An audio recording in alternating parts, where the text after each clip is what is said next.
Hey guys, welcome back to the channel. I just wanted to do a quick video. A number of you were asking me to do a video of flight from beginning to end with using all the charts, and I am getting to that. I've taken your suggestions, many of them in the comments. I appreciate all of them, and we'll try to implement them in future videos.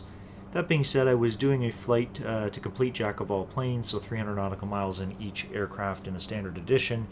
This is the Cessna 208, and I was departing out of Bangkok, flying down the coast to a small island just south of there, about 320 nautical miles or something like that total. I didn't IFR plan, I didn't file a plan at all. I just wanted to fly VFR, enjoy the route, fly around at my own accord.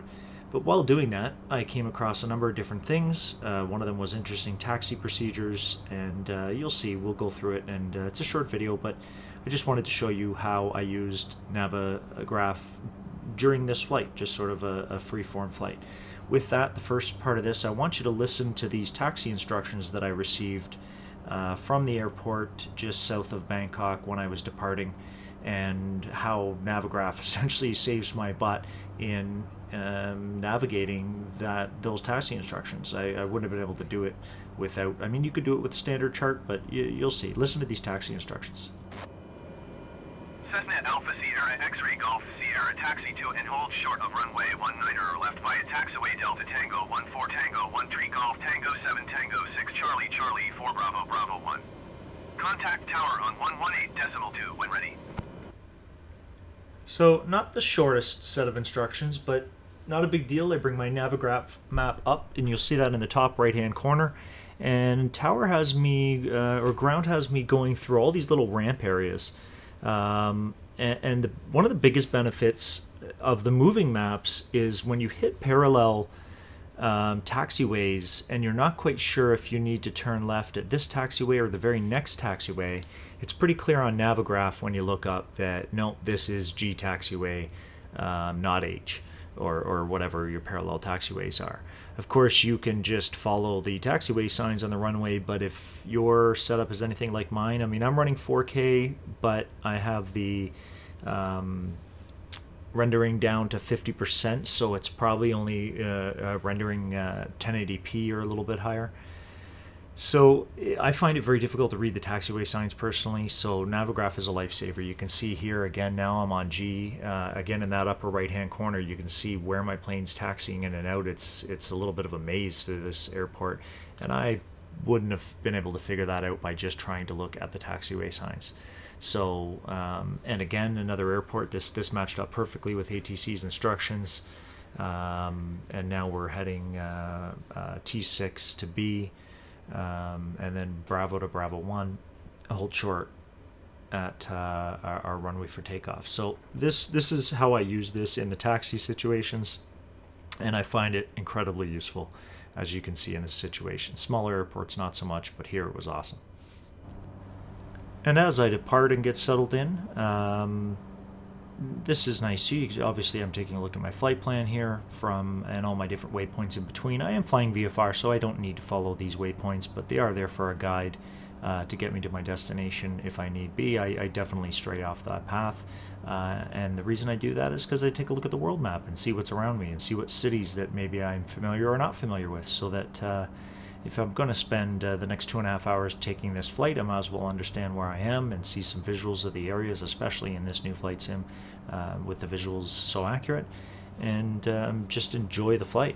I strayed quite often off this path, and here I'm just going to take a look at my approach chart so that I can get any information from it that I may need to put into my heading bugs or anything like that. But the world map is a nice little extra when you're flying VFR or when you're flying any flight, to kind of take a look below and see what's around you. And as we begin our flight, I came across a type of airspace here that is labeled danger. So we saw that on the Navigraph maps, and we decided to navigate around it, which is pretty easy to do. Obviously, I don't need to stay on my flight path there. It's not a filed path. I'm just flying VFR, so the GPS waypoints are just for my benefit to navigate to different parts of the map that I want to see. So it's no big deal here. We don't need to inform anybody. We just see the airspace on the map and decide to navigate around it. I also noticed that we are about to fly into Hua Hin terminal control area, and this is sort of an airspace. This is the flight information region for the whole area. My whole flight plan is in this same FIR.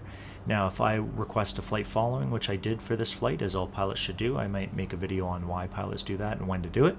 But if you're flying VFR, it's definitely safer for you and of interest to all other pilots involved to request a flight following. And you'll notice that because I'm passing into this terminal control area for an airport, they don't necessarily hand me off in respect that I need to contact them, but they tell me that I have permission to change frequencies and contact the terminal control area for Hua Hin if I want to continue my flight following through that area.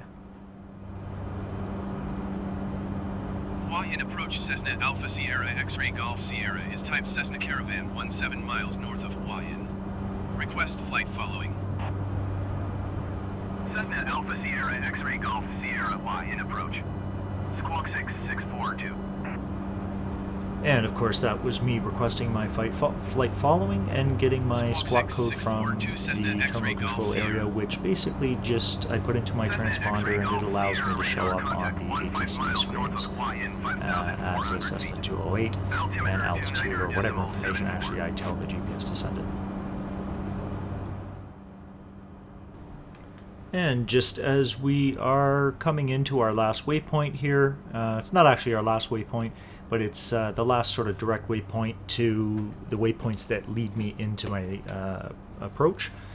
So I'm just flying a visual approach here, nothing special, but I do have the approach plate up for that runway so that I can see what the minimum or maximum altitudes are and what altitudes I should be at what nav aids, and it still provides you with a ton of information. You can see right up it's a VOR runway 17 landing, so I'm just going to put the VOR beacon 117.6 into my nav 1 and follow that beacon in to give me lateral direction towards the airport. Now it's obviously not going to give me a glide path or a glide slope or anything, but the weather was plenty fine. There was only a few points during my flight where I had to reduce my altitude because there was clouds, and I had to bring myself below those clouds by 500 feet or so just so that I could get a good visual of the area.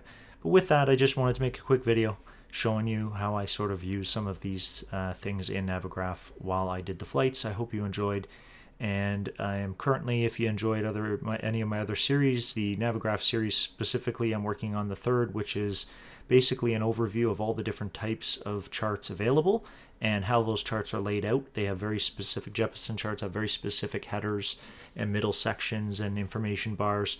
And I'm just going to go through each of the types of charts and what each of those areas mean. And then we'll dive much deeper into each one of the charts separately. So it's a bit of a project, but I want to make it a full series so that you can learn everything you need to know about charts and plates. And of course, I have my TBM 930 series. It's one of the aircraft I enjoy to fly and know quite a bit about.